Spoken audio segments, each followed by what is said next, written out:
mais je viens de comprendre ce qui se passe.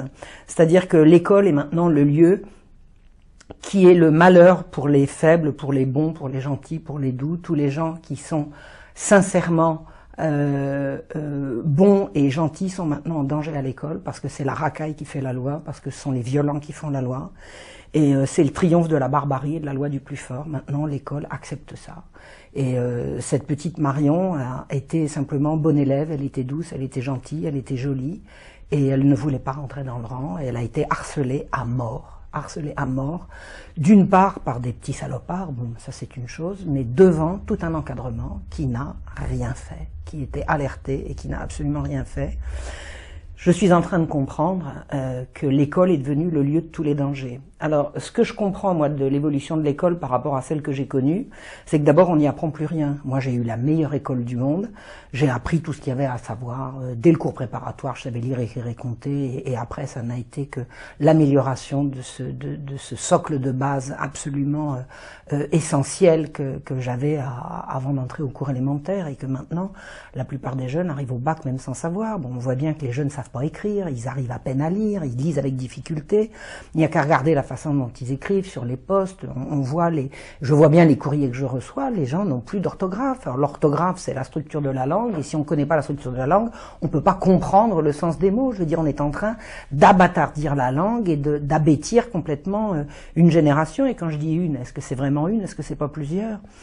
Bon, alors au niveau de l'écriture et de la lecture, je vois bien la catastrophe, mais récemment, je suis allée regarder les programmes d'histoire, c'est absolument monstrueux. J'ai vu un livre d'histoire à l'usage des secondes qui, dans la même édition, à la fin des années 90, était absolument remarquable, et au début des années 2000, la même édition a été expurgée, tenez-vous bien, du règne de Henri II, François II, Charles IX, Henri III, Henri IV, Louis XIII, Louis XIV, Louis XV, Louis XVI. On a un programme à l'usage des secondes qui fait passer l'histoire d'un bond de François Ier à la Révolution française.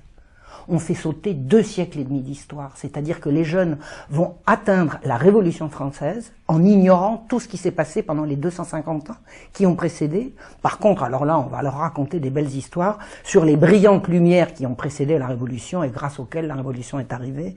Je pense que c'est absolument monstrueux. Alors l'école n'est plus là pour enseigner. Elle sert à quoi? Eh bien, je viens de comprendre à quoi elle sert.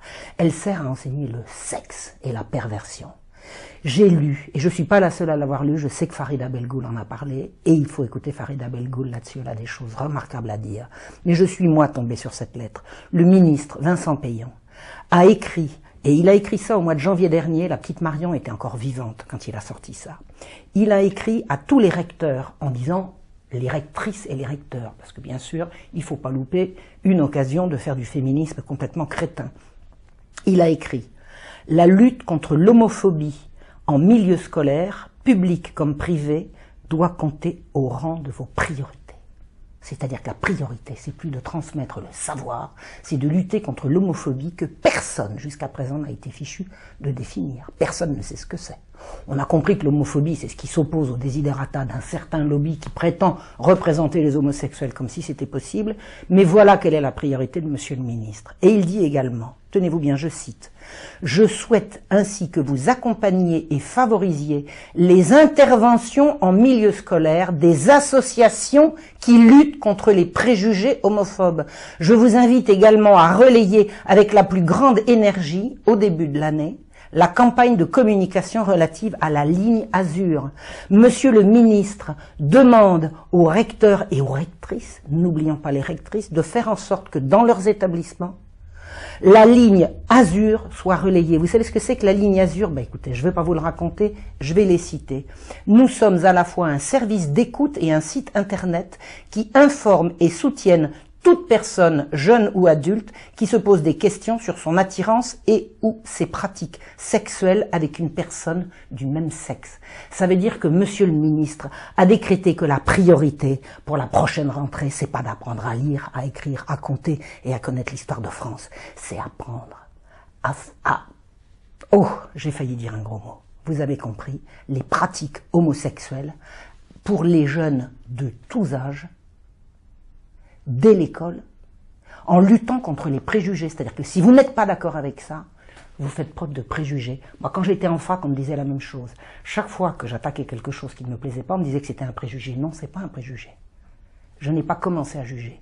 J'ai commencé par écouter, par voir, et ensuite j'ai jugé. Eh bien, je suis en droit, à l'heure actuelle, de dire que cette politique-là, ça n'est pas un préjugé, de dire que c'est criminel. Le ministère est en train de faire de la propagande pour la perversion sexuelle dès les plus jeunes âges. Et alors, si vous allez sur la ligne Azur, vous allez comprendre que ce qui, hier encore, et il n'y a pas si longtemps, était considéré comme un attentat à la pudeur ou de la corruption de la jeunesse, parce que ça tombait sous le coup de la loi, c'est devenu la priorité du ministère. C'est à ça que sert l'école.